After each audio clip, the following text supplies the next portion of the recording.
Yo, what's good, guys? So we're about to have an interview with my boy Nikita. Now, Nikita's been in the online space for about 6 months.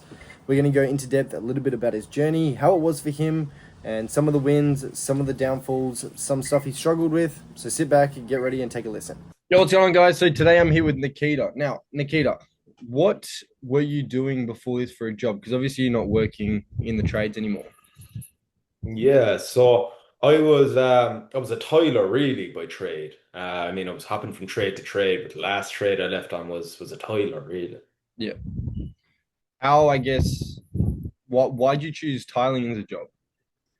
Hmm, Yeah. good question. I guess like tiling I thought was one of the easiest trades. I thought that we're inside, it's warm, Yeah. it's relatively clean, but I was wrong. I was mistaken. Um, but I mean like tiling, it was kind of like you come into a house, it's just all blank as such, right? You come in, you lay your nice tiles, and you kind of have a savage finish after it. It was like that I guess that sense of fulfillment or that sense of, Transition as I well. did such a Yeah. big job, made such a big difference as such. Yeah, exactly. I think it's that fulfillment does definitely. I even felt that with when I worked as a carpenter. I think the best thing about it was the fulfillment, like building something and seeing what it turned into, especially Hmm hmm something that someone's like wanted custom made. Uh, hmm Going from that, how was that for a job? Um, it was good, man. It was good, but it was tough on the body physically. I mean, like you're down on your hands and knees for 8, 9, 10 hours of the day, right? Yeah, It's like your joints are going to be wrecked at the end of the day, every single day, simple as because you're just curled up really in a ball, kind of laying tiles all day long. But I mean, like the physical side was the main thing. Everything else was kind of, it was pretty chill, but it was just back-breaking work as such. yeah. Did you work with the grout as well, or did you just lay the tiles? Yeah, man, everything, start to finish. Yeah. So how long were you doing that for? Tiling. I was tiling for 8, 9 months. Yeah. Um, I mean, like I tiled before, but I was a full-time tiler for 8 or 9 months, really. In the 8 to 9 months of working so you were a fully qualified tiler at this point? Exactly. So in the 8 to 9 months of doing that, when was it that you really made that pivot that you were like, this isn't something I see myself doing long term?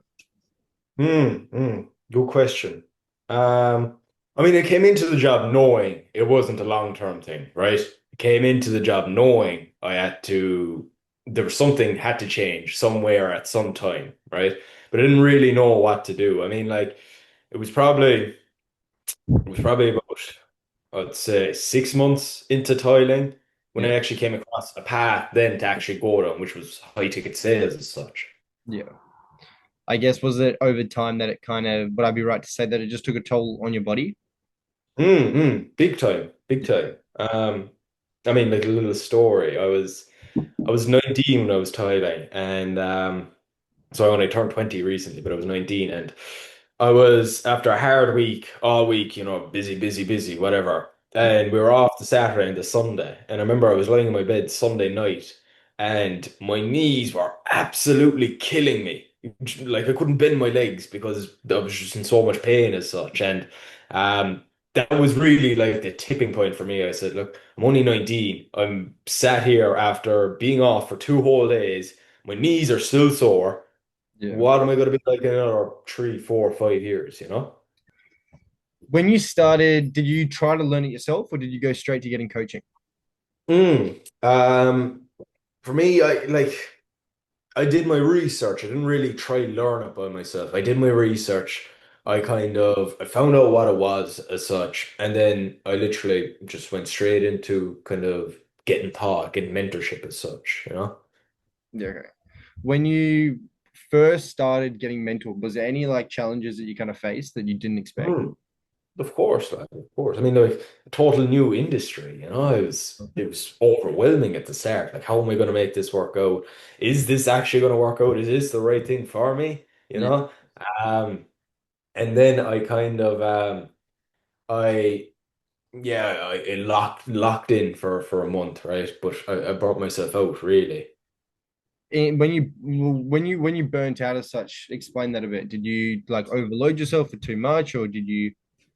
Yeah, yeah, 100%. I mean, like I was working what, 10 hours a day. Yeah, I was coming home, going for a shower, eating straight away, and just on my laptop then for 4 or 5 hours in the evening. I cut off all extra activities. Wasn't going to the gym, wasn't meeting up with my friends, wasn't doing anything. It was literally just a laptop as such. And it got too much for me then at one point. just kind of relapse, and yeah, okay. Did you have to find some sort of middle ground? Like, was there anything that you used to kind of balance it out? Mm-hmm. Yeah, I kind of, it was just my perspective on it, really. Yeah, I mean, I chilled out as such, right? I realized that, yes, time is valuable, right? But there's no need to be going hell for leather every single day. You know what I mean? no, And when I realized that, and, if I did want to go to the gym, if I had this urge to go to the gym, I had no problem taking the evening off to go to the gym as such. Does that make sense? yeah, you had that kind of unlocked that little bit of freedom. hmm How long into your journey did you actually manage to leave your job? Good question. So I came in February, March, April, May, and the end of May, start of June. That's when I left my job. So about 4 months in. Nice. Yeah, hell yeah. Was Mhm. that had you already made comms at that point? So you were already doing comms at that point.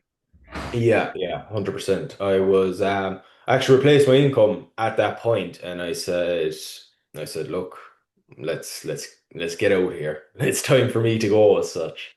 Yeah, exactly. I think it's as once you can kind of unlock, replacing your income while still working a job at the same time, it's like, what am I doing? I managed to do that in a couple of hours each day instead of going to Exactly. 10 hours a day, busting my ass. So the learning process for you, how did you find it? Like from, let's say, the first couple of months, the actual learning process itself. Mm-hmm. Um, like learning process itself, great. I mean, like you have every single tool that you need as such within the academy. I Yep. mean, you have everything from, support mentally to support sales wise to a team around you to, people that you can call friends, I guess, people on the same boat as you. Um, I mean, like literally, like you have kind of everything you need as such.